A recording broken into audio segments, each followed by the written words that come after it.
how I write things. Most people, when I was teaching in college, I would write this like super long email to a student going over their work and everything, and then I would literally get the letter K in the response. And I'd be like, oh, you kids, right? One of the things I want you to remember is everything you put on into the world today affects how you're going to get that network connection. So be prepared. Don't give this long professional, dear sir and ma'am, but make sure you respond completely to people. All right, I had someone recently and they're like, I've been trying to reach out to these people for so long and they won't respond. And I was like, okay, show me the email. And they were writing, dear sir and madame. And I finally was like, how do you know they're French? And they were like, I don't. I said, that's what you wrote to them. So you have to be aware of that and start preparing. Yes?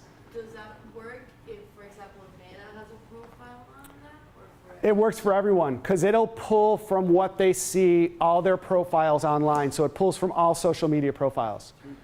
So it's machine learning at its best, right? It's predicting for you what the best possible way for you to respond to this person is. And then you start to gain confidence because you're like, oh, cool, I'm feeling better about how I'm writing to people, right? This is my boss, and she is incredibly busy, so she's like, get to the point.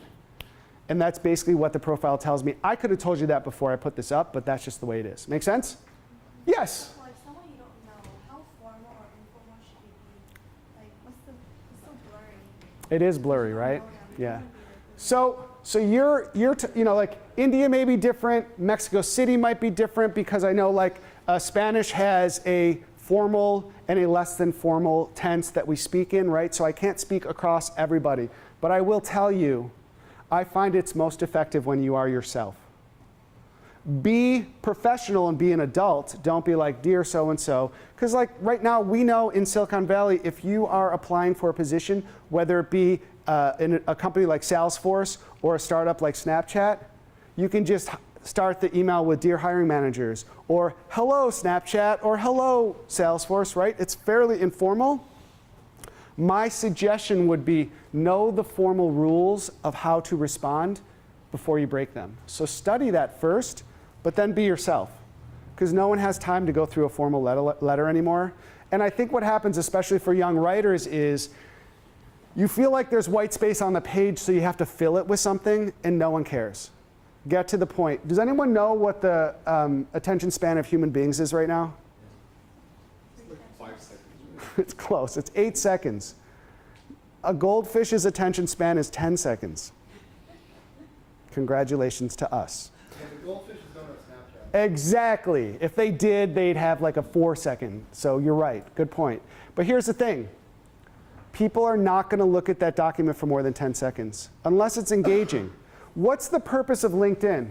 Like Facebook for professionals. Facebook for professionals. Their purpose is connect, inform, and engage, right? How many of you, when you look at LinkedIn, if you read someone's summary, if the first sentence is boring, do you read the second? Mm-mm. So for you, it's less about formal or not formal and more about make sure that first sentence is engaging.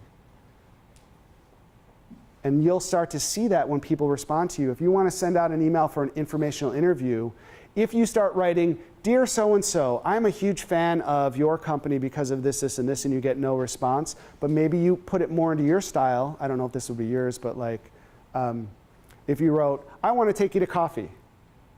That might be a little bit more engaging, right? So you've got to test your prototype and go from there within your style.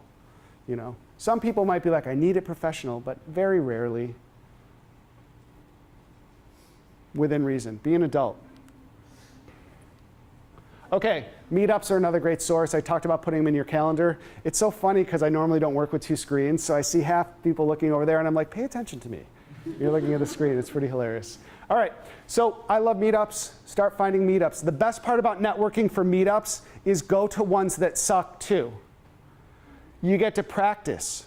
No one is expecting, and this is the pressure we put on ourselves, I'm going to go to a meetup and my life is going to change. And some of it will, like some of it is there. But go and experiment and go to some and practice till you start to feel comfortable being yourself and talking about who you are. And then don't go back to that one if it's not very good. so that when you start to regularly go to the ones that matter, you feel confident and comfortable. Bring friends. I like looking at events. These are some that are coming up soon for you. They might be interesting. I like to connect with people who are keynote speakers and the organizers of these events because they tell you what's coming up next. Can I volunteer? So you want to do that.